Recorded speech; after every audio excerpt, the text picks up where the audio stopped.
We're here at the 2022 IBJJF World Championships. The final matches just wrapped up, and we saw some really great action from the males and the females. What were your thoughts, Samir, overall? I was super excited for this tournament. The amount of talent, the amount of great athletes, phenomenal. It was phenomenal, and it did not disappoint, not even a little bit, you know. And I was actually, I'm actually even more excited now because the match did not disappoint. Everything I was expecting, we got overwhelmed with so many good matches. You know, it was amazing day. Yeah, the matches were great. The energy in the building was great, and I think it'd be great if we just went through the divisions, start with the females, and then go through the males. In the female rooster division, we had Maisa Bastos take gold. She beat Brenda Larissa in the final. What are your thoughts on Maisa? I know we've talked a lot about her before. She's won pretty much every major title. She did win every major title in 2022, and she's just been on such a tear. So what are your thoughts on Maisa? Maisa has been on top of her game. She has been literally like winning every single tournament she enters. Once again, that's her third world championship in a row. So as you said, she won every major tournament this year. Doing the Grand Slam. So she had a really good match with Brenda Larissa. Amazing match, tough match. Brenda is also a great competitor. So it was a great match, great to watch, super technical, great guard, great sweeps. So it was back and forth a lot. I really liked that match, really enjoyed. And seeing Maisa coming out with the gold again, finishing the Grand Slam this year, it was great to see. Great match. Yeah, great match. Brenda, like you said, is a really tough competitor, but it doesn't seem like anyone can stop Maisa at Rooster. She's definitely on another level now. So, yeah, let's move on to light feather. We had Anna Rodriguez beat Tammy Musameki in the final. This was a rematch from the 2021 final, and Anna got it done again for her second world title. She did featherweight for a couple tournaments earlier in the year at Europeans and Pans, and then she dropped back down to light feather for Worlds, winning her second world title. What are your thoughts on Anna? Yeah, Anna is also another female athlete that has been really on a different level. She has been winning a lot of the tournaments too, and it was a great finals too. She was ahead. She was very good in strategy. You know, on her guard pulls, on her sweeps. She was ahead on the scoreboard during the whole match. Tammy really couldn't really find her way through Anna's guard. So it was a great match to watch. Anna, dominant performance in the whole tournament. She did really well. So props for her. Yeah, Anna did amazing. And at feather, we saw Bianca Basilio win her first world title. She's someone who's won major titles at other events, but never quite got the gold at the Worlds. So this time she got it done. It was pretty cool to see. She's been competing really well. And what were your thoughts on Bianca's match with Amanda Canuto? It was a great match. Amanda's a world champion. Amanda has a great jiu-jitsu. It was just Bianca's day. You know, she, like you said, she has won every single tournament, and this time winning Worlds, so to complete her roster. So really well. She did really well. The match was great, though. The match was great until the end. You know, we saw a nice takedown from Bianca. Amanda got back, and it was a back and forth match. It was decided by details. So it was one of the nicest finals there. Yeah. I liked the finals very much. Agreed. Yeah, that was a great match. At lightweight, we had Theon Davis. She took on Jaina. And she also won her first world title. And Fion's another competitor who's won major titles. She won double gold at the Europeans in 2020, the weight and the open class. And now she wins her first title at the Worlds in the pyramid. And she was very emotional. You could tell it meant a lot to her. So what are your thoughts on Fianna as a competitor and the world title? Fianna is an amazing competitor. As you said, just like Bianca Basilio, she has won like so many tournaments, and it's even like when you see that she had no world title, you're like, you know. Really? Yeah. So yes. And she faced a really good opponent. Jelena did really well the whole tournament, beating really tough competitors. And then with 20 seconds, 30 seconds into the match, she has a beautiful knee bar, locked up, perfect, and Theon managed to escape and to win the match. So great match. Super good match, and Theon deserved that title. And now one more female world title, world champion that has been winning a lot of the other major tournaments too. So Yeah, absolutely. You mentioned that knee bar. I could tell it was really tight. She looked like she was limping a little bit afterwards, and she even mentioned that it was tight and her knee was a little shaky. So it looked really tight. yeah, that was an incredible match. At middleweight, we had Andressa Sintra. She won the world title in 2021, came back to the pyramid in 2022, winning another Worlds, and she beat Talita in the final. Great match. Andressa's just such a great competitor. She's got her husband Lucas and Draculino in her corner, who always give her a lot of energy and are really supportive. So, what are your thoughts on Andressa? Andressa came from her. That's her third world title. She's a super good competitor. She readily her grips, her transitions. Her game is super tight. She doesn't give a lot of openings. Talita did really well too, though. She did a really good run in this tournament. She did really well. She fought really well there. The finals, it was decided by very, very little. So great match. Both of them great competitors, but I think Andressa's consistency and experience made the difference there. Yeah, Andressa, like you mentioned, super consistent. Another really consistent competitor, Ana Carolina Vieira, won her 5th world title this year, and she fought Luciana Mota in the medium heavy final. Ana Carolina, she's like Maisa, she's like Ana Rodriguez. She's one of those competitors who's just been so dominant in her weight division. Yeah, we spoke about her in the last podcast, how her game is different. Like she only moves when she's 100% sure where she's going, and there's no stop. There's no stop for it, you know. She goes little by little. She finds the opening. She goes little by little without making any mistake, without giving any room, without giving any space, and finds her way through, and then gets a submission towards the end. So, flawless performance by Ana. Perfectly played. Finals, getting that submission. It was an amazing match. Great, super good dominance there, as she has been doing in her 5th world title. So. Yeah, that was a great point. I like what you said. Like, she's very aggressive, but she knows where she wants to go, and when she goes, she doesn't stop. She only goes forward. Yeah, she goes little by little, conquer her positions. Reminds me some of the Rodolfo's passes too. So it's always exciting to see her. Absolutely. At heavyweight, we had Larissa Diaz win the world title. She beat Rafaela Guedes from Atos. Larissa, I believe she's a newer black belt. Maybe hasn't had her black belt for much longer than a year, but this was amazing performance in the pyramid at the Worlds. And talk about Larissa. She was on Rafaela's back for it looked like quite a while. Didn't get the points because I think she had the body triangle. Yes. But she held that position. Looked like she ended the match in a rear naked choke. Couldn't see how tight it was, but it was definitely enough to earn her the victory. Yes, she had a great performance. We usually see Rafaela super aggressive during the match, but Larissa took her back right in the beginning of the match. She pulled close guard, got her back from close guard, and then from there she stayed in her close guard and stayed in the back, super tight with the back, locked the body triangle, it stayed there. She didn't attempt to go to the to try to put the hooks in, because Rafaela was very smart though. She would go down with her upper body, so there was no space for Larissa to bring the other hook. So she was very smart on that and kept trying to pull Larissa, but she was very smart on really staying tight on the upper body control. And then towards the end, it was 1-1 in advantage, and towards the end, she got that rear naked choke. The referee awarded her another advantage, so she got that second advantage, which made her win the match. So very good job for Larissa taking down a super tough opponent. Yeah, Rafael is an amazing opponent. Won double gold at the Pans in 2020. So to beat someone like that and to take her back is a huge accomplishment. Yes. It was definitely a good accomplishment. Let's move on to super heavy. We got to talk about Gabriele once again.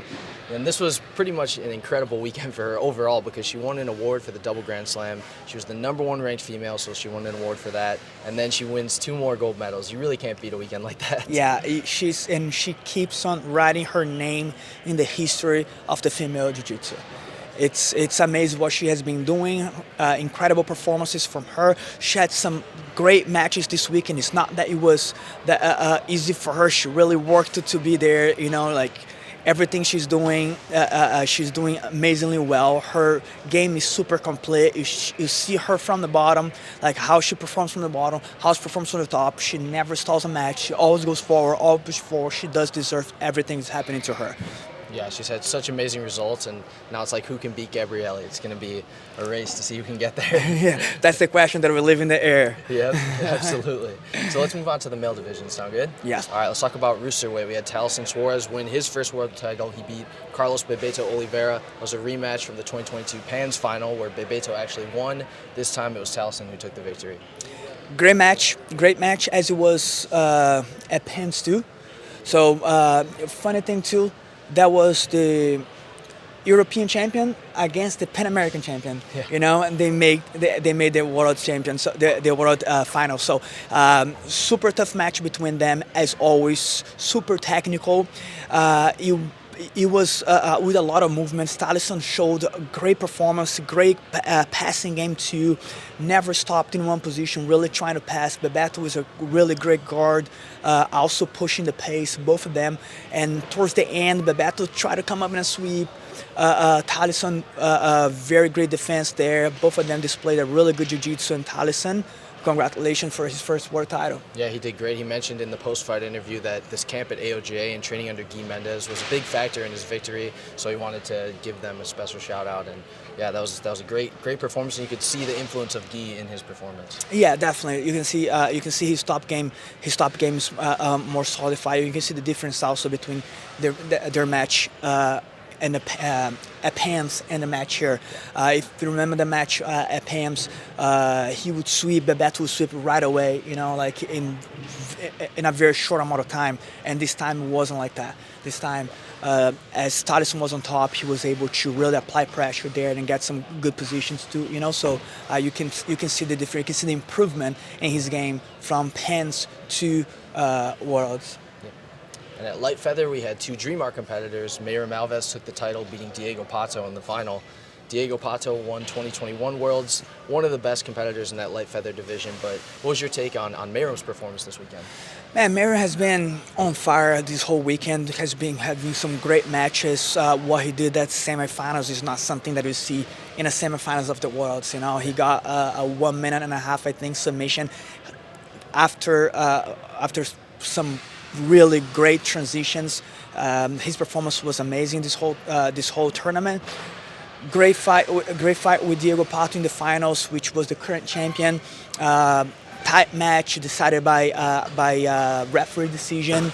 Both of them performing great jiu-jitsu, perfectly displayed of jiu-jitsu, super technical. Miriam passings with Diego Pato's guard. It was just a very good display of jiu-jitsu, very technical display of jiu-jitsu. Super good match. Miriam really deserved that win. He's been doing really, really well with many wins lately. Yeah, and Miriam's always an exciting guy to watch, like you mentioned. With that he's submission. lower belt. Yeah, absolutely. And at feather, we had Isaac Doderlein from Alliance defeating Diego Sodre from Novo União. This was a rematch of the European final 2022. Diego took the first one in Rome, and Isaac took this one in California. Yeah, Isaac is a guy that has won European a couple times, has won many major tournaments, but that's his first world title. He's another guy that we mentioned that his first world title, and we are like, what? Really? Yeah. So super consistent, always on the top, always on the podium, always fighting and defeating really great athletes, and that's his first world title. So, man, he was in a roll. Yeah. Like him with those, he got a submission on the semifinals against Nagai, which had a really great run here for these Worlds. So it was Isaac's day. It was Isaac's weekend. Incredible performance in all his matches. He was losing until the end of the match. He got a sweep towards the end of the match, and the whole gymnasium just exploded. It was a great match. Diego is also a really good competitor, amazing competitor. He won Europeans, had a great run, and the finals with his brother in Pan Am's. So now runner-up here too. So amazing competitor too, and for Isaacs to come out with the win there. Props for him. Great job. Great weekend for him. Yeah, to see Isaac do that after trying so many times at the Worlds as a black belt and just finally getting his title today, you could tell that the crowd was really behind him. Yeah, no, definitely, and the performance too. The whole weekend, you can see what the crowd wants. the crowd wants to see entertainment. The crowd wants to see wants to support the fighter that has been putting a good show, that has been fighting forward, and that's what Isaac has been doing. Isaac's been chasing submissions after submissions, has been chasing great performances, and the crowd was behind him. The crowd was behind him putting a good show this weekend. Let's move on to lightweight. This was one of the divisions we were most excited for heading into the tournament. And two of the names we were most excited to see ended up making it to the final. Tyrutolo of Atos took on Mika Galvao of Fight Sports. Both of these guys, you can't miss any of their matches. You can't even miss a moment of any of their matches because you never know what's going to happen. Mika ended up coming out on top, but it was a great match, and it was a great performance overall by Mika. Wow. Yeah. Wow, what a division. Yes. What a division. I can be here all day just talking about that division. Mika, flawless performance. His win, the whole tournament, he did really well, taking out the only world champion in the division until today. Great match. That it was a result, was a little detail with Matheus Gabriel. Had an amazing semifinals too, and man, that finals was just fireworks. Ty, he puts a show in every single match he goes.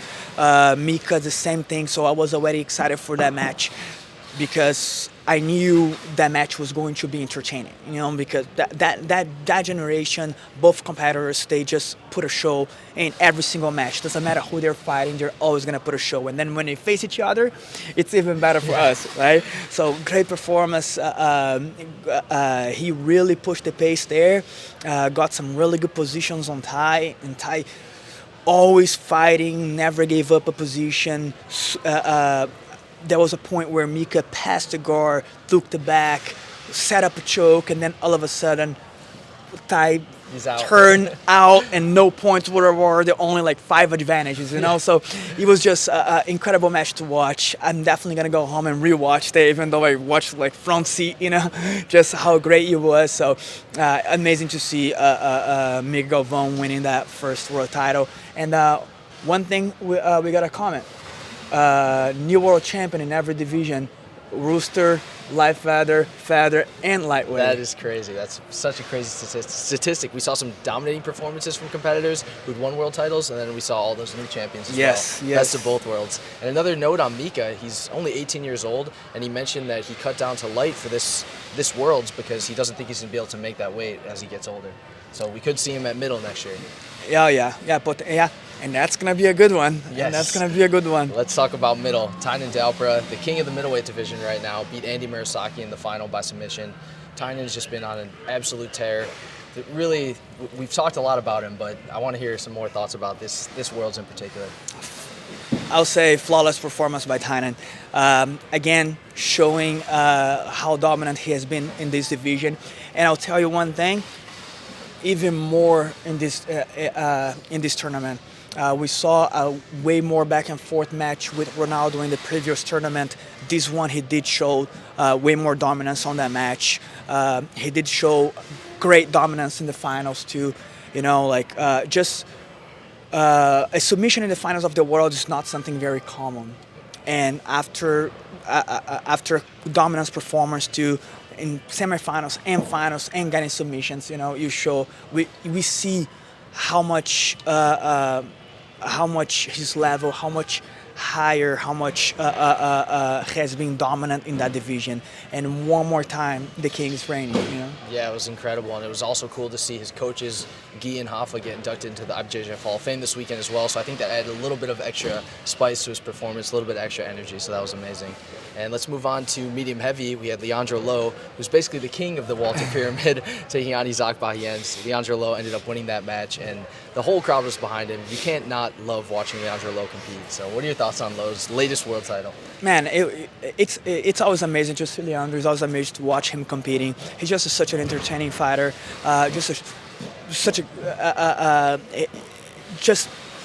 You don't know what to expect for him. Like he's there on the match, and then all of a sudden that beautiful double leg comes out, you know, or he does a guard pull and goes for that beautiful one leg single X guard that he does.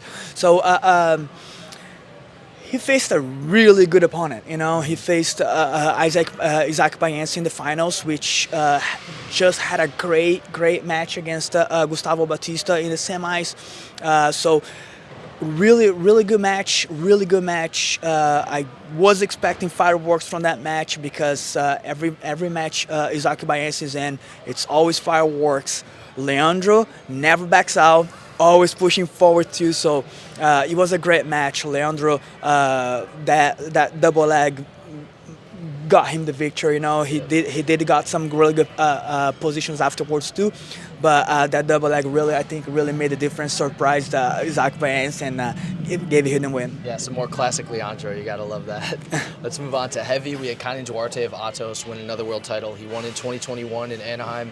Came back to Long Beach, won again in 2022. Kind of had a great performance. I know he was a little disappointed that he didn't get as many submissions as he wanted this weekend, but Kanan's always a super solid competitor, and you can always expect him to display some amazing technique. So let's move on to the super heavy division. We had Eric Muniz take on Nicholas Marigolli. That's a match we also saw in the open class. What was your take on the super heavy final with Nicholas and Eric? Super technical match. Both of them super dominant the whole weekend. I do think the beginning of the match was what made a difference in this match. Eric Muniz getting the 2 points right off the bat. I do think that made a big difference in how the match carried on. Very well played by Eric Muniz on his sweeps, on his grips. His game was on point this whole weekend, and Nicholas Marigolli also great performance, but I do think that made a huge difference there at the beginning of the match.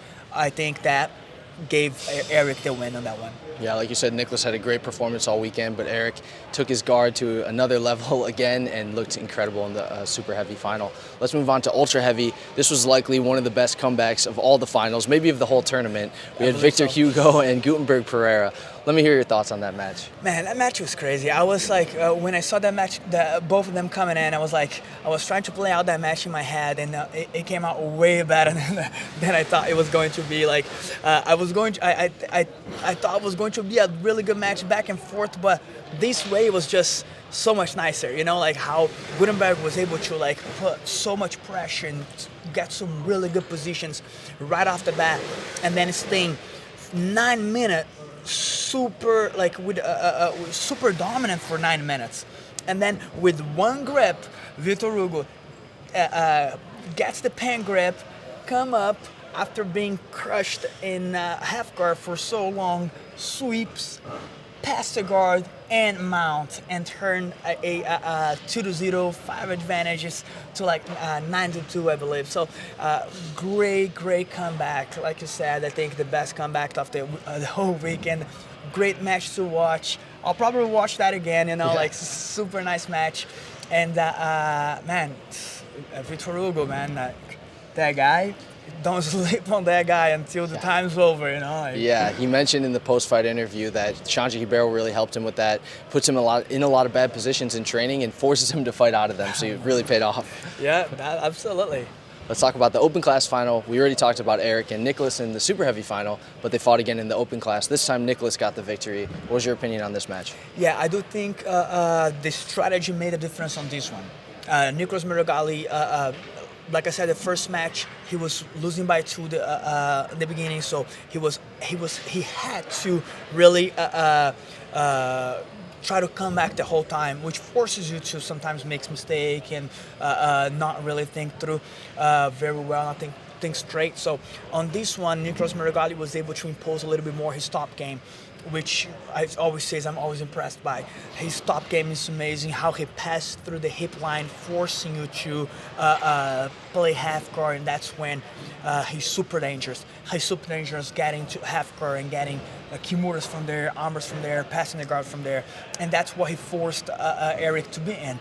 But Eric, with his amazing guard, he was able to, even though Nicholas Marigolli was past his hip, he was able to bring the leg and pushed Nicholas Marigolli away. But even though like he still was able to get that advantage from half guard there, and then sweeps back and forth, and then that advantage cost him the victory. Absolutely. Nicholas put on an amazing performance the whole weekend, and really all the competitors did. They really stepped up their game. You could really feel the difference in the energy here at the Pyramid.